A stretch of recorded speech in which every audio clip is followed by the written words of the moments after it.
my dear viewers. Welcome back. I'm Hana Alhaddad, 16 years old from Indonesia, and I'm going to share with you guys a very important piece of information right now.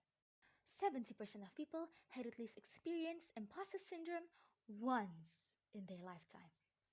If you guys are asking, no, it's not about that viral game.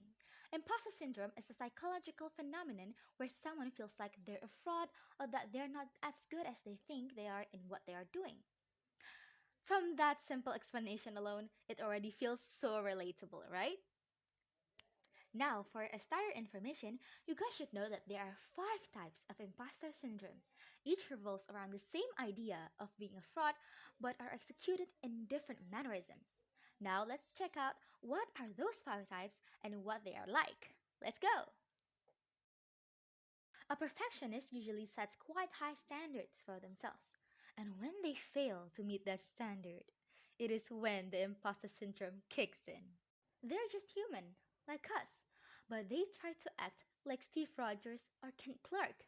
They're willing to do piles and piles and piles of work just because they feel useless when they're not doing their job. People nowadays call them the burnout gifted children. It's so easy for them to master new things in the first try.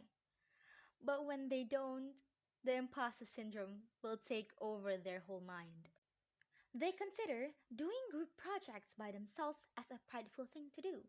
They tend to refuse help, and when someone helps them, it feels like they have failed their whole life. How much can I do? How much do I know? Positive answers to these questions are what keeps the experts going. But when they are proven to be not as knowledgeable, their confidence vanishes in a split second. If you guys do feel like you relate to one of them, you have to know 2 things. One, that it is okay to have imposter syndrome. It's normal, it's common, it's not weird or crazy. What you have to remember, number 2, that if it happens too often, if you have imposter syndrome too often, you have to know that it's not good. It could damage your mental health, it could damage your self confidence. So, what should we do to reduce the frequency? Don't worry, I got you covered with a compact list on how to handle imposter syndrome just rolled up my sleeves. Oops, not literally. First things first, you have to know your symptoms, your triggers, and how do you behave during imposter syndrome. This will act as a base on how you train yourself, how you train your mindset, and how you train your reactions to the triggers. One tip I got for mindset training is to have a brag sheet. A brag sheet is basically a summary of your good qualities and your achievements. So let yourself brag, not to people, but to this piece of paper that you can read and read and read over and over again every time you have imposter syndrome. But even if you brag every day, imposter syndrome will not go away if you're not dealing with the reality of imperfectionism. You have to know that not everything is perfect, and that failure does occur and it's normal. You can also try to find out your weaknesses and work on them so you be less insecure.